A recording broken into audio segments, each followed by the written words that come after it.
of 9, 10, 15 billion dollars. This response to this virus has probably already cost us $1 billion. It will probably cost us several billion dollars when we're done. New York City only gets $1.3 billion from this package.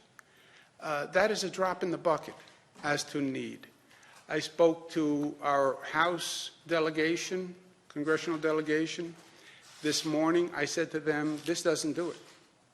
You know, I understand the Senate theory and the Republican theory, but we need the House to make adjustments. In the House bill that went over, New York State got $17 billion. In the Senate bill, we get $3.8 billion. And, well, you just big spending. We're not a big spending state. I cut taxes every year. I have the lowest growth rate of the state budget in modern political history, okay? So we are frugal and we are efficient. I'm telling you these numbers don't work, and I told the House members that we really need their help. In terms of numbers, total tested, we're up to 103,000 people. New tests, we're up to 12,000. As of yesterday, about 28% of all testing nationwide has been performed by the state of New York. The state of New York is doing more testing than any state in the United States of America. And I'm very proud of the team on how we've mobilized and gotten this testing up and running. People ask, how does this testing work? Any hospital in the state can perform testing. You can walk into a hospital in Buffalo, New York. If you show the symptoms and meet the protocol, you can be tested. Strategically, we deploy testing in the most dense areas. Where do we set up the drive-thrus, et cetera? Why? Because we're hunting positives. We're hunting positives so we can isolate them and reduce the spread.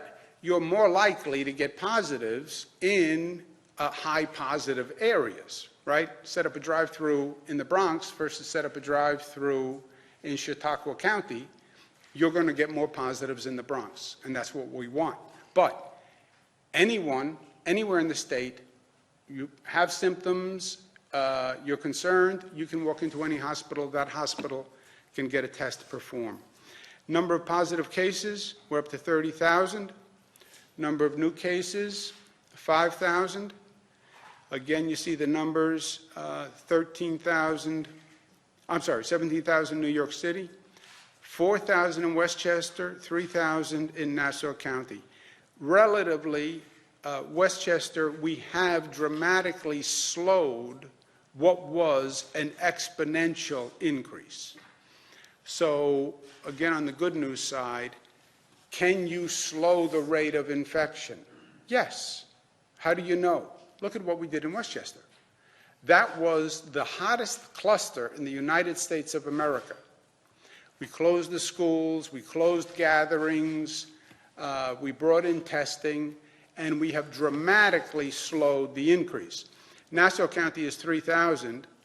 They're relatively right behind Westchester. They were at like 0 when Westchester had started.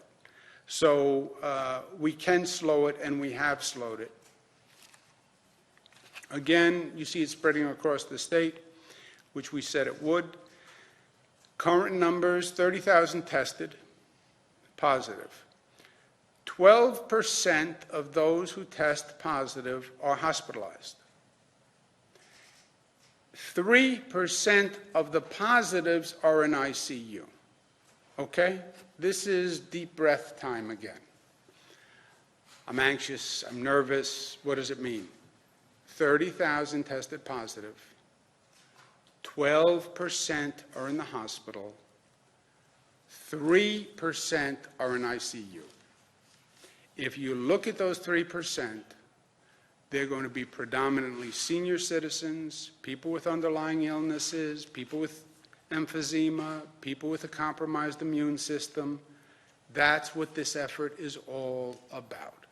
All the noise, all the energy, it's about that 3%. Take a deep breath. Now, that 3%, That's my mother, that's your sister. These are people we love, these are our grandparents, and we're going to do everything we can to protect every one of them. And I give the people of the state of New York my word that we're doing it.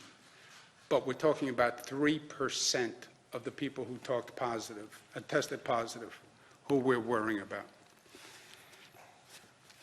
Most impacted states, we're 30,000. Next closest state is New Jersey at 3, California 2. This is a really dramatic differential, and this is what I argue to anyone who will listen. We have 10 times the problem that the next state has, which is New Jersey. You compare us to California, which is larger in terms of population. We have 15 times the problem. Now you have to ask yourself, why? Why does New York have such a high number? And again, in the totality, we understand what it means, but why does New York have such a high number? And this is my personal opinion. I like to make sure that I separate facts from personal opinion. The facts I give you are the best facts I have. And again, the data changes day to day, but I give you exactly what I have on a day-to-day basis. Personal opinion, why does New York have so many more cases than any other state? How can it be? You're 15 times the number of California. I mean, it really is breathtaking when you think about it. State of Massachusetts with 30 times the number of cases. So why is the question that people ask me. Two answers. Answer one is because we welcome people from across the globe. We have people coming here, we have people who came here from China, who came here from Italy, who came here from countries all around the globe. We have international travelers who were in China and who were in Italy and who were in Korea and who came here. And I have no doubt that the virus was here much earlier than we even know. And I have no doubt that the virus was here much earlier than it was in any other state, because those people come here first. That's the first answer. The second answer is because we are close. Because we are close. We talk about the virus and how it transfers in a dense area. It's literally because we are close, because we live close to one another, because we're close to one another on the street, because we live in close communities, because we're close to one another on the bus, we're close to one another in the restaurant, we're close to one another in the movie theater. And we have one of the most dense, close environments in the country. And that's why the virus communicated the way it did. Our closeness makes us vulnerable. Our closeness makes us vulnerable. That spatial closeness makes us vulnerable. But it's true that your greatest weakness is also your greatest strength. And our closeness is what makes us who we are. That is what New York is. Our closeness is what makes us special. Our acceptance, our openness is what makes us special. It's what makes us feel so connected one to another. It's what makes us so accepting of one another. It is the closeness that makes us the human beings that we are. The closeness is that New York humanity that I think exists nowhere else. The closeness is what makes our sense of community. And there's a gentleman who I still look to for guidance and for leadership and for inspiration. He's not here anymore for you. He's still here for me. But he said things more profound and more beautifully than most other people ever have. And one of the things he said that is so appropriate for today, we believe in a single fundamental idea that describes better than most textbooks and any speech that I could write what a proper government should be. The idea of family, mutuality, the sharing of benefits and burdens for the good of all, feeling one another's pain, sharing one another's blessings, reasonably, honestly, fairly, without respect to race or sex or geography or political affiliation. That is New York. It is that closeness, that concept of family, of community. That's what makes New York, New York. And that's what made us vulnerable here. But it is also that closeness and that connection and that humanity and that sharing that is our greatest strength. And that is what is going to overcome at the end of the day. I promise you that. I can see how New Yorkers are responding.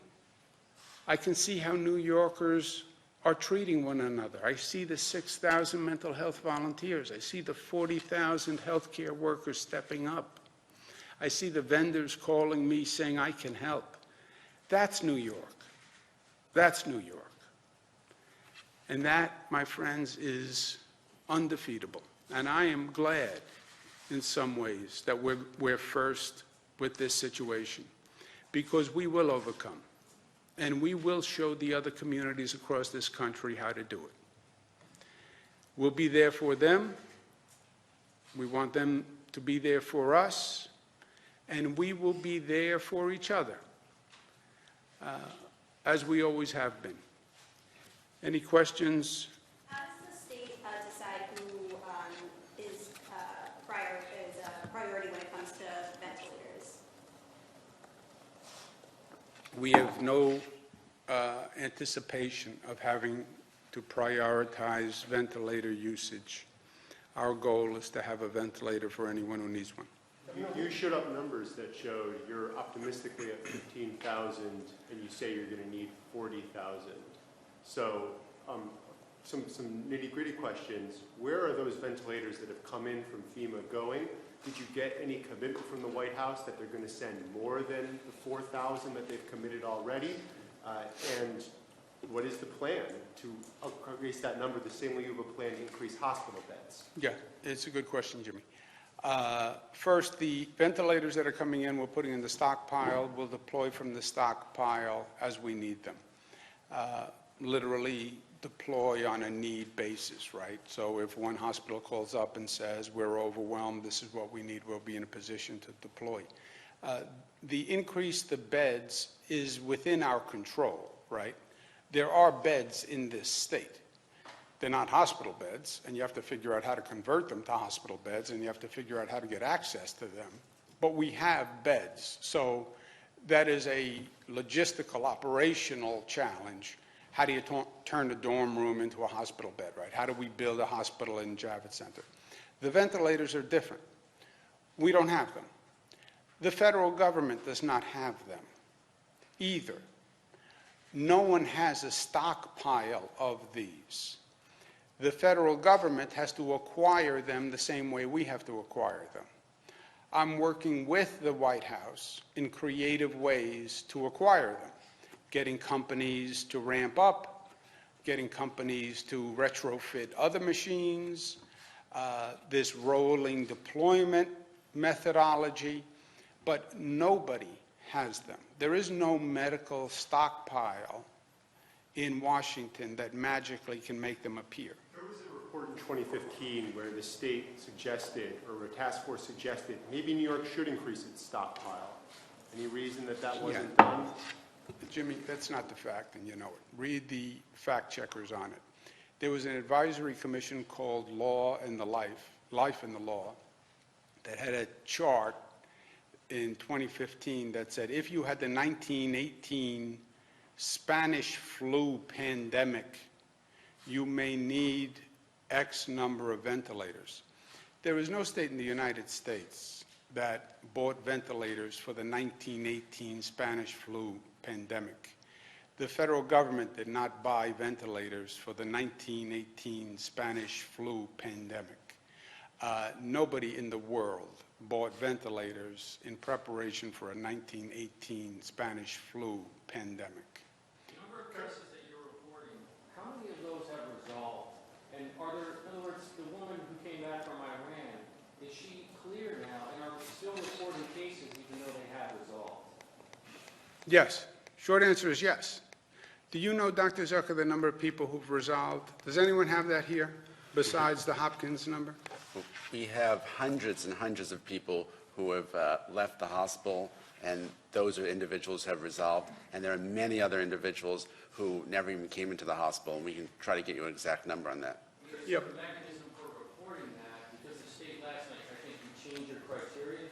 So the county's telling them to, the rules for clearance have changed at this point, right? Right. Let's talk a little bit about that, what was behind that?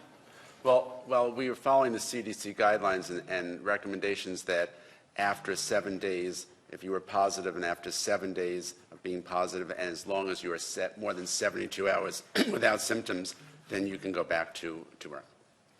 But just excuse me 1 second, Jess. This is the best data, okay? This is Johns Hopkins. It's every case since China, 435,000, 19,000 deaths. And again, I'll bet you dollars to donuts. You look at those 19,000, senior citizen, compromised immune system, emphysema, et cetera. Recoveries, 100,000, right? Roughly 25%. Pending, 300,000. But yes, the recoveries are recoveries. You get it. The people we've had, people who I know, they stay home for 2 weeks, and they then test negative. You can test negative in 2 weeks, you can test negative in 3 weeks, you can test negative in 1 week after you have it. That is going to be the vast, overwhelming number of people. The biggest number, when this is done and we can actually go back and test, the biggest number is going to be people who had it, who resolved, who never knew they had it. That's going to be the biggest number. And the reason we want to get to that test is because then when you talk about restarting the economy, you have a test that says you, Andrew, were exposed to it in February, and by the way, you are recovered and you have the antibodies, go back to work. The number of ICU cases at this point. I'm sorry, 1 second. I cut off Jesse. And when I cut off Jesse, then he gets annoyed at me, and then I pay for the next week. The number of I'm ICU kidding, but- cases today is a third of the ICU beds that are currently available in the state. Do we still not have a figure as to how much the availability of those beds currently is? So it's 3,000 minus 888. The ICU beds, for our purposes, are beds with ventilators, okay? That's really, we can create today more ICU beds with the ventilators we already have in-house, right? So we have 14,000 ventilators. If we had to today, we could create 14,000 ventilated beds if we were bumping up against capacity. Is that right? That's correct. I think the term ICU bed in this world that we're living in right now is different. And so a recovery room with a ventilator is an ICU bed. And so I think that just fixing on the exact numbers, but we have asked all the hospitals for that information as well. Talking about ventilators, but the state only has about 7,000 licensed respiratory therapists. We have 160 that have signed up. Are there plans to try to increase that number? These are the experts that sort of get people breathing. We put out a call for about 1.2 million additional healthcare workers to come to New York State. That's going on a rolling basis, so you'll see many of these numbers, which the governor presented today, increase exponentially as those calls are going out. It's not just in-state. We've also asked for out-of-state retirees, and we've had healthcare workers volunteer from Connecticut, New Jersey, and other parts of the country as well. and now we're arranging for them to come to this area as needed. And if you noticed on that list, there was respiratory therapists in there who have volunteered as well. Just to piggyback on that question, we've seen reports from federal sources saying that basically New York City will run out of ICU beds by Friday. Are you seeing similar reports, and are you reacting to those? No, I didn't see those reports. I'm reacting to the numbers that we have. And you just saw the numbers. The current number of ICU beds with ventilators, that's one number. If you bring, Jesse, the ventilators we have in hand and add those to beds, that number goes up 14,000. And how quickly will that happen? We can move them on, in a day. When you say they're in the stockpile, is that a stockpile here in Albany? Is that close to New York City? Stockpile here, we have multiple stockpiles, which we did when we ramped up the whole disaster emergency management system. So we have multiple stockpiles. We have these placed in multiple stockpiles, so you have to go to the city, there's a shorter trip, we have a stockpile on Long Island, stockpile in Mid-Hudson Valley, stockpile in Albany, stockpile in my basement, just in case the stockpile runs out. But you haven't started building that out as of yet. We have the ICU, we have the ventilators in the stockpiles. We have not brought them from the stockpile to a hospital because we don't have a hospital who has called up and said, I need a ventilated bed. Where are these reserve concerned are medical you? providers being deployed? Are they being deployed to the front lines? Are they being, sent to work in other parts of the hospital? Or what? The workers, The reserve medical providers who are being, called up and asked to volunteer? they are not yet being deployed. I'll ask Mr. Malatras if I'm incorrect, he can correct me, which he enjoys doing.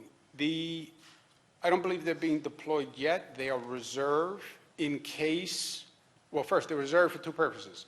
You open new beds, you now need staff for the new beds. We open up a dormitory, 200 beds. Now you need staff to do the 200 beds. Or you have a hospital that has a severe shortage of workers because of hours or sickness, we would backfill. But Jim, I don't believe we're now deploying the reserves. That's correct. Should patients be concerned at all about the rollbacks of some regulations, including record keeping, medical malpractice protections, and other, regulations that have been rolled back? Doctor? We're looking at those issues as well. There are some concerns that have been raised, but we as we mentioned in a previous press conference, the governor said that we should look at our rules and regulations and adapt accordingly. So we're going to do that as well. Look, we did waive, I was on the phone with all the hospital administrators. The Department of Health, I'm going to say this in a nice way, don't worry. Department of Health has multiple regulations to run the best health system in the United States of America. And those regulations make it so. The regulations can sometimes get in the way of expedition and facilitation and mobilization. So we said, in this case, we're going to relax many of the regulations so they can staff up, they can increase capacity. You ask a hospital to double capacity. We have all sorts of space regulations. So you need flexibility for them to do what we're asking them to do. How concerned are you if the cure is worse than the disease mentality? Governor, I'm confused. Do you plan to work with New York City officials to release parolees from Rikers? If I need to work with New York City, but Rikers is run by New York City. Did you have a point? No, I was just going to say, New York City is already doing that on their own, so it's not something that they need us on. But we talk to New York City 77 times a day, so if that conversation needs to be had, it'll be had. And are you worried about 78 to be the accurate. spending package? Did they fix that technical error with the No. Medicaid? Do you plan to try to fix that then, or? I can't. You need to be a congressperson. You need to be a senator. I've communicated with all of them. I understand the Washington bureaucracy. I was there. But I passed bills when I was HUD secretary. I know how hard it is, but I also know how high the stakes are here. You look at the loss in the revenue, what you guys have been talking about to me, how do you do a state budget with that dramatic loss in revenue? And Rob Mujica has been saying, well, the federal government is going to pass a stimulus package that delivers additional funding to state governments.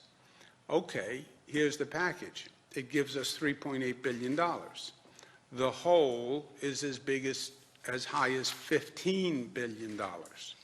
How do you plug a $15 billion hole with $3.8 billion?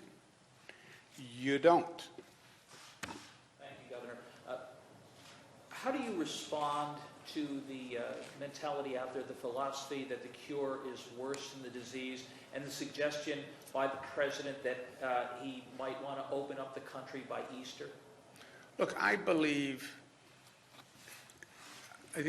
it's part language, right?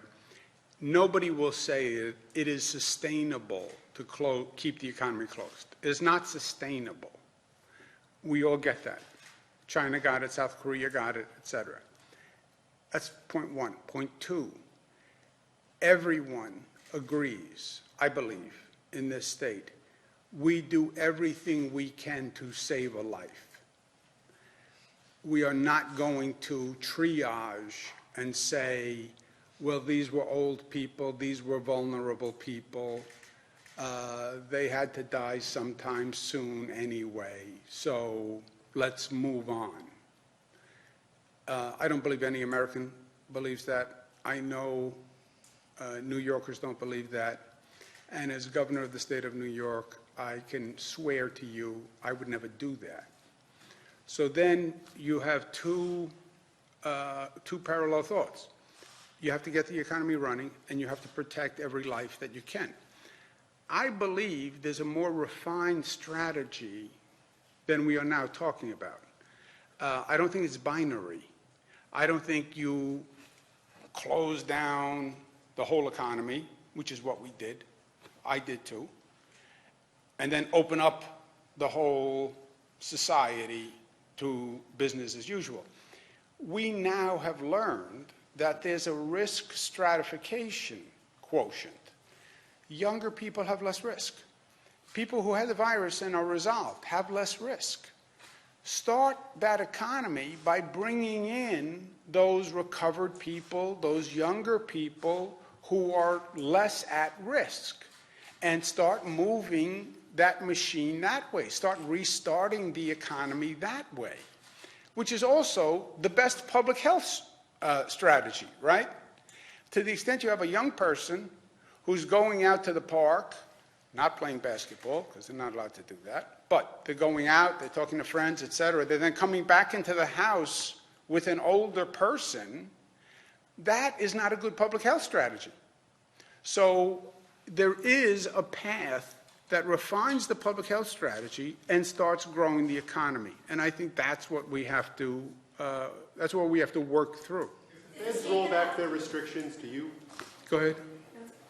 Well, if the feds roll back their restrictions, does that affect you? I mean, do you automatically roll back? Do you keep in place according to your own speed? The federal government has done guidelines. They call them guidelines because they are guidelines. And then states can follow the guidelines. States can fashion the guidelines to fit their specific circumstance. There's no doubt that New York has a different and bigger problem than anywhere else in the country, right? That's every number you see. That's every fact you know. So there's no doubt we have a greater challenge here in New York, density, numbers, and one of the most intense economies. So that all has to be taken into consideration. And I don't think there is any cookie cutter. You know, what works for New York, I don't know necessarily is going to work for Tulsa or San Antonio. So we'll come up with a plan that works for New York, and the federal government isn't saying we mandate anything. They're saying we're offering guidelines. What do you make of the president's team saying that anyone who's visited New York City should self-quarantine for 2 weeks? And second question, will you self-quarantine since you were in New York City yesterday? Self-quarantine in New York State? The president's team said anyone who traveled to New York City should self-quarantine for 2 weeks. In New York. In New York City. No, I don't think, if you were in New York City, you must quarantine in New York State. You don't have to go back to New York City to quarantine. I'm going to quarantine First in of all, New York State. What do you make of that dictum, and what will you use That is self-quarantine? that is a medical advisory. Most important thing in life is to know what you don't know. I don't know medicine. I would turn to the doctor. So I think you need to follow the CDC guidelines, and the CDC guidelines recommend that you stay a distance away, social distancing as well, whether it's in New York or not.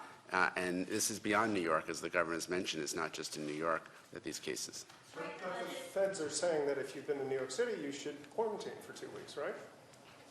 I would not follow that. I believe that you should follow the guidelines in general, that you should social distance. And if you were in New York and you go somewhere else, these cases are all over the country. It's not just New York. We are at the forefront, as the governor has said, but it's elsewhere.